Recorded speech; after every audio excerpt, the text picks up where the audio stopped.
কি রে, সন্ধ্যে থেকে এসি চালিয়ে রেখেছিস, লাইটের বিলটা কি তোর বাবা দেবে নাকি রে? হ্যাঁ, সে টাকা তো তুমিই দেবে। আরে না না, অত চিন্তা করার কিছু নেই, আমাদের লাইটের বিল অত আসবে না। আপনাদেরও বলছি, আপনারাও এইভাবে এসি চালান, তাহলে দেখবেন লাইটের বিল একদম কম আসছে।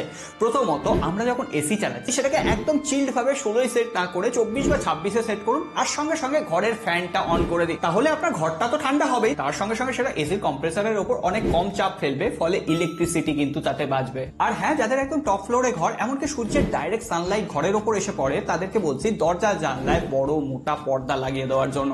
ফলে রোদের টেম্পারেচার অত ঘরে ঢুকবে না, যখন এসি চালাবেন ঘরটা তাড়াতাড়ি কুল হবে। আর একটা কথা, ঘরে যখন এসির ঠান্ডা হাওয়াটা যাবে, দেখবেন যে ঘরের ভেতরে যে ফাঁক ফোকরগুলো রয়েছে সেগুলো ঠিকঠাক ভাবে যেন বোঝানো থাকে। তাহলে ঘরের এসির যে ঠান্ডা হাওয়াটা সেটা তাড়াতাড়ি বেরিয়ে যেতে পারবে না। এসি বন্ধ করে দেওয়ার পরও ঘর অনেকক্ষণ পর্যন্ত ঠান্ডা থাকবে।